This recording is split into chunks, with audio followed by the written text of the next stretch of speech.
Middlesex's Toby Roland-Jones claimed 6 for 66, the best figures of his career, as his side made a fight back on the second day of their LV County Championship match against Sussex at the ProBiz County Ground.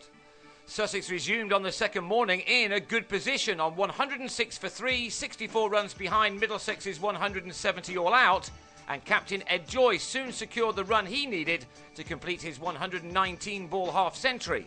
His partnership with Michael Yardy had begun with a total on 64, and it went past 50 with both batsmen hitting early boundaries. Already the feeling was that this was a crucial part of this important game of cricket. This pair took their side to within 28 runs of Middlesex's total. Roland-Jones, with one wicket to his name on the previous day, struck in the morning's 18th over, delivering a brute of a ball which hit Joyce on the glove before being gathered behind by John Simpson. Yardy remained, however, and with his eye in, his knock was now going to be the one the visitors needed to end quickly. Instead, a drive through the covers took the former captain to his 50. It had been a good one, coming off 160 liveries. He now wanted to establish a good first innings lead. Sussex, though, were still 4 runs adrift when they lost Wright, who, after starting nicely enough, edged Tim Murtagh to David Milan to go for 10. 10 minutes before lunch on day 2, Sussex were level as Yardy drilled a ball from Gareth Berg to the boundary. And 2 balls later, the batsman drove Berg with real authority through the covers to take his side into the lead with 5 wickets left in the bank. Sussex went to lunch on 182 for 5, leading by 12, with Ben Brown just beginning to find his feet on a pitch which has offered those bowlers who put their backs into their deliveries plenty of assistance. The afternoon session was the time for the home side to press home their advantage. But Corey Collymore showed just what could be achieved with the ball on a pitch which sometimes offered the kind of bounce normally reserved for Perth.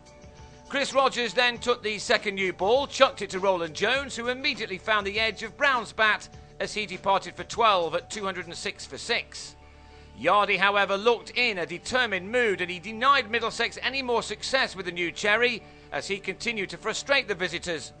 Yardy quit the captaincy recently to concentrate on his form, and this knock would have been filling him with confidence. He now found support from Steve McGoffin, an Australian who's proved to be a very good acquisition for the county. Not only has he taken plenty of wickets, but he's also scored many valuable runs down the order, and he and Yardy now carry the lead to 68. Yardy had his second ton of the summer in his sights when, 11 runs short, he pulled a ball from Roland-Jones straight into Murtagh's hands at long leg.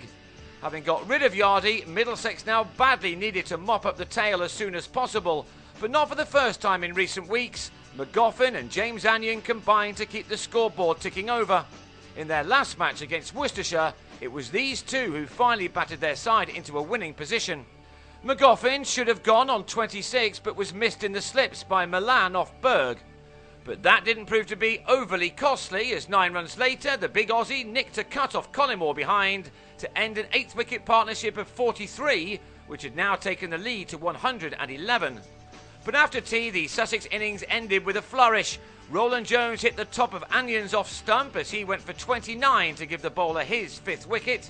And the 24-year-old then grabbed his 6th next ball by pinning Panesar in front for a golden duck. Sussex were all out for 287 to lead by 117, Roland-Jones finishing with the demonic figures of 6 for 66.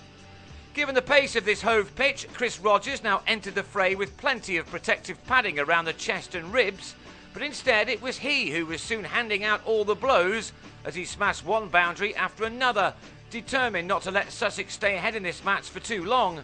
He played some gorgeous shots to give his side a flying start after they were left with 28 overs to see out the day. They could have gone in at the end of it in some trouble. But Rogers and Sam Robson were able to knock 72 runs off their deficit in just 18 overs. So the pacemen were taken off and Panesar came on and grabbed the big wicket of Rogers, who nicked him behind for a 53-ball 48. McGoffin then found some movement to bowl Joe Denley for 8, and that ensured that Sussex still just have the edge at the halfway stage of this match. Middlesex ended the day on 92 for 2 with Robson still there on 24, and night watchman Roland-Jones finishing off a fine day for him with an undefeated 5. The third morning will be key. Middlesex will begin it trailing by 25 runs.